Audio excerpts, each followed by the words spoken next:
बरे काहे बरे अपने गुरु बरे गायन।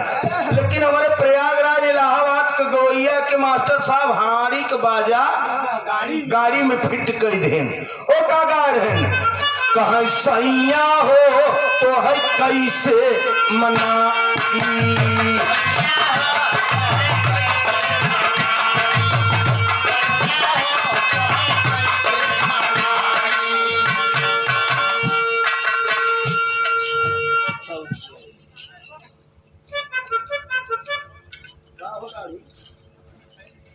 सेवा में श्रीमान आपके बीच में महान हस्ती अमरचंद यादव ही हमारे ग्राम प्रधान मुआरी के धरती से 101 रुपया का महापुरस्कार के सादर चरणों में प्रणाम बा।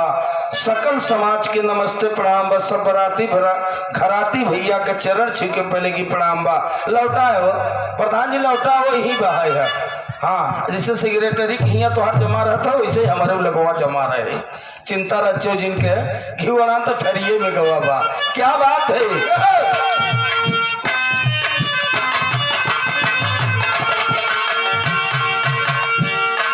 सैया हो तो है कैसे मनाई।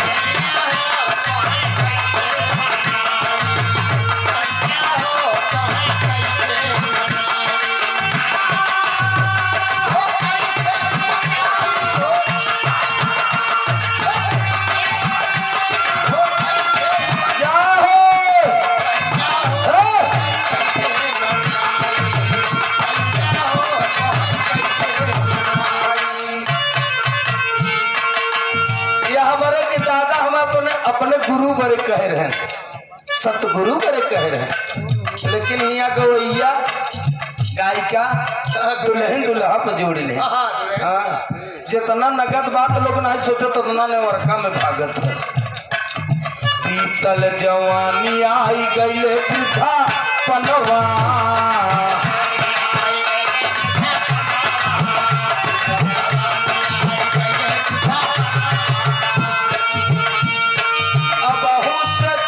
कर हमरे सजनवा।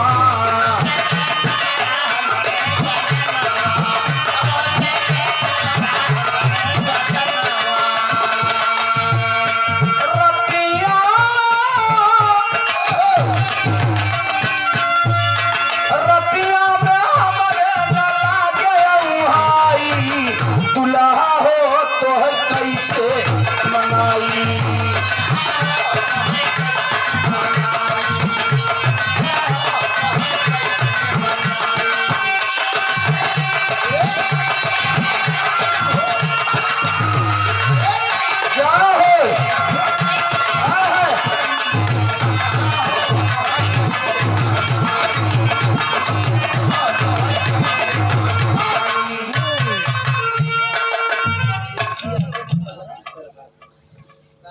सेवा में श्रीमान धर्म के हमारे बड़े भैया जेपी यादव बसहरा तरहार के धरती से आप बड़े भैया की ओर से 201 रुपया का पुरस्कार हुआ।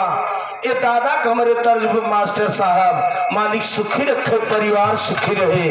लेकिन भगत जाके आदि शक्ति माँ के चरणों में देवी भैया कहता है का ए माई हमारे पास कुछ है नहीं, मैं तो अनाथ हूँ, खाली हाथ है आया हूँ, आपको दर्शन करे। ककहरा से गीत बा मास्टर साहब का।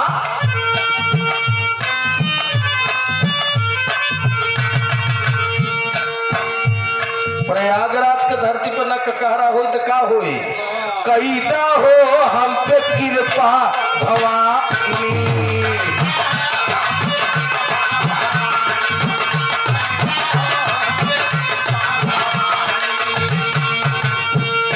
खेवा तू नैया भसी गहरे पानी।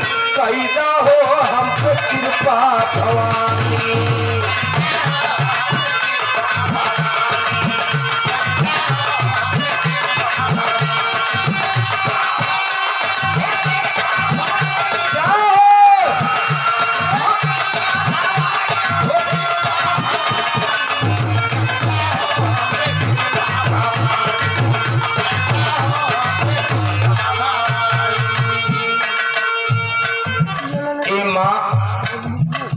आपकी महिमा परंपार है। संसार में जब जब अत्याचार हुआ तब तब आपका अवतार हुआ। दुष्टन का संहार की हो, भक्तन का उपकार की हो। दूसरी लाइन में भगत कहत न फूल बा न माला बा, क्यों तोहरे चरणिए कमाई आस और फूल बा का।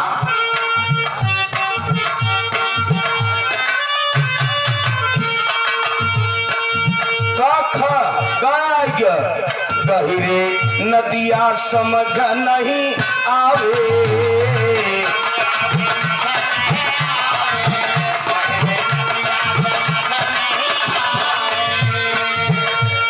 घेरी घटा बिजली चमक डरा आवे।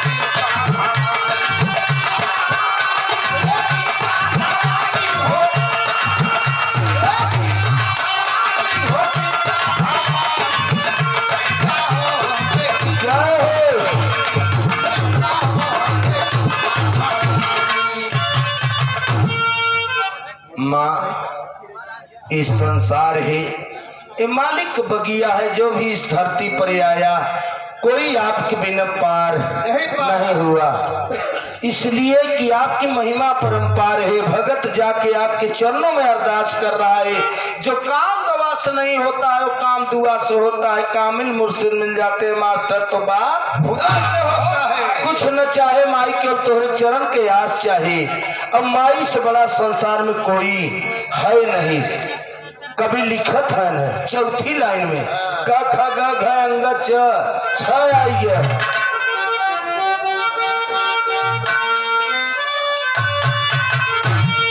क्षमा कर पास नहीं पूजा का थाली,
आपके चरणों में दास अरदास करता कि माँ पूरे संसार में आज आग लगी बा।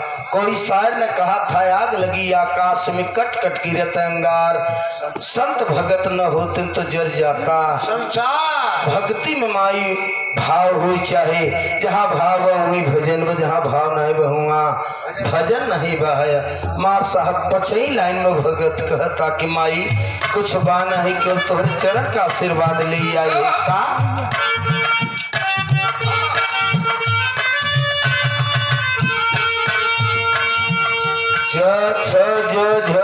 तो कहत भगत तार कष्ट आके हमर मयरिया,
सुनने वाले मित्र बड़का भैया और भगत अपनी माँ से ही कहता, माई संसार में जब जब ये अत्याचार हुआ तब तब आपका अवतार हुआ।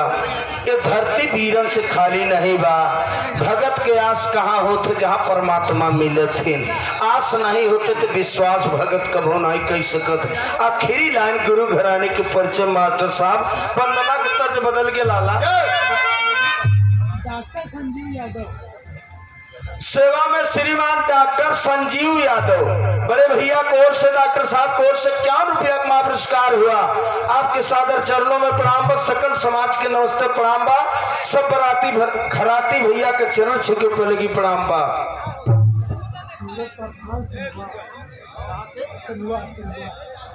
आप परमानंदी सेवा में श्रीमान सूरज प्रधान बड़े भैया को ओर से सनहुआर के धरती से आप प्रधान जी को ओर से कर कमलों द्वारा 101 रुपया का पुरस्कार हुआ।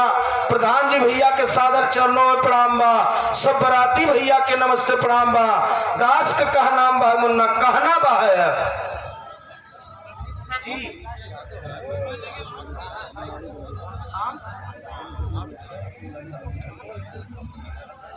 सेवा में श्रीमान बाबू राम गरीब यादव मुआरी बल्लू के डेरा से आप ओर से 51 रुपया का पुरस्कार हुआ। मालिक सुखी रखे, परिवार सुखी रहे। सब भैया के नमस्ते प्रणाम बाजी। सेवा में श्रीमान अच्छा अरे सरकार समझत है। सेवा में श्रीमान पप्पू यादव गोहनिया के धरती से 51 रुपया का पुरस्कार के सादर चरणों में प्रणाम बा। लवकुश यादव गोहनिया के धरती से 51 रुपया का पुरस्कार के पप्पू यादव लवकुश यादव न भैया सनहुआर। अच्छा बताए रहे मालिक बरे के दूसरे के साइकिलिंग मनाई बैठा तो तिकना हंडिल डगर मगर करवाई कहाँ जल्दबाजी में लोग सेठाई की जगह ठसाइना कही देता। क्षमा चाहिए थे आपसे। दोनों भैया को ओर से 51 रुपया का पुरस्कार हुआ। 2 रुपया में और देवे नेताजी। हाँ वो तो हम जानते घी उड़ा तो थरिये में मालिक सुखी रखे। भैया के नमस्ते प्रणाम बा। आखिरी लाइन का गुरु घराने के परिचय में मन्ना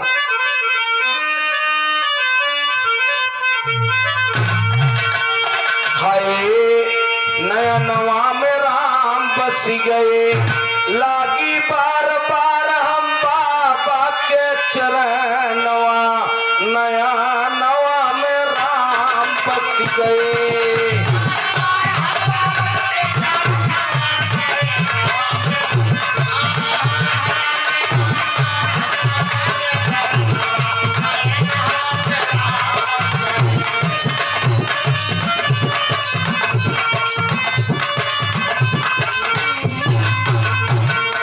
निराकार में सकती बाटे कह गए दास पुकारी की। बलिहारी गुरु हमें बतावन दिए इशारा भारी जी। निरंकार है प्रभु का अंश सब में दिहल सवारी जी। बार बार हम सतगुरु सुमिर भय कन्हैया हमारी जी।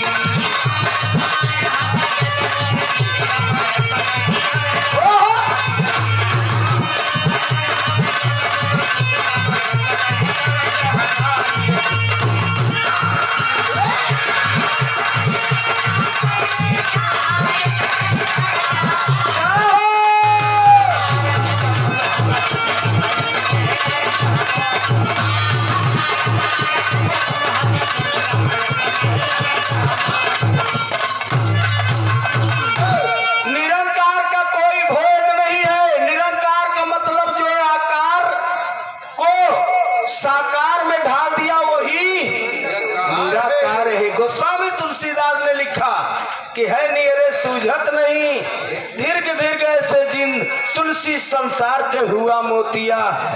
फिर कहा मौका कहाँ ढूंढो बंदे मैं तो तेरे का हो मास्टर यही हो उठा बूढ़ा सांस ल चौका छोड़ जात ल चलते ही रहे।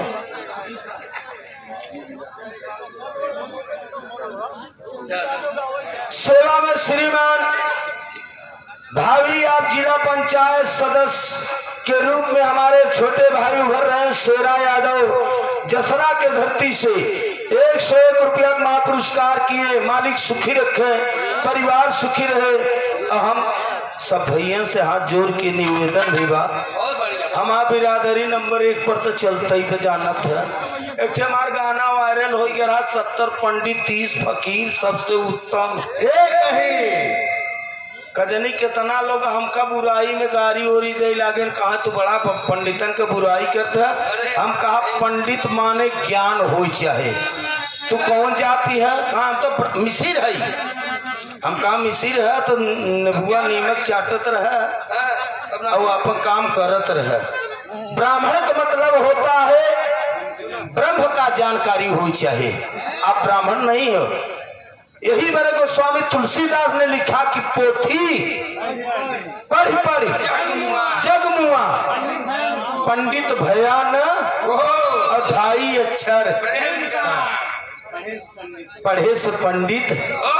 सुल्तानपुर का यादव जी जान गए तो है, जान गए। हम कहा भाई नहीं जाना जब जनाओ तो जनबे आपके। हाँ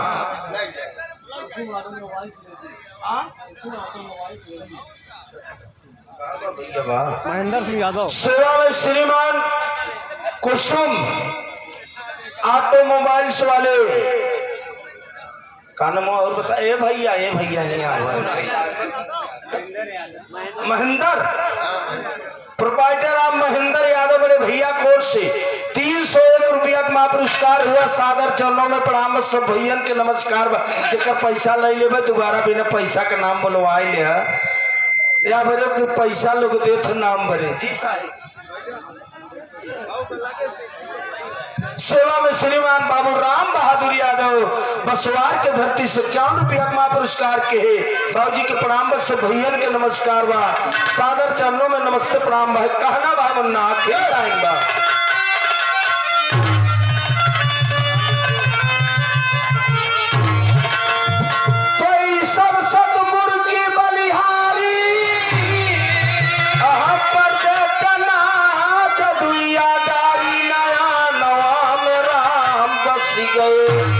स्वर्गी बाबा राम कैलाश का भाटाई बाबाई पर भी नवा नया नवा में राम बस गए।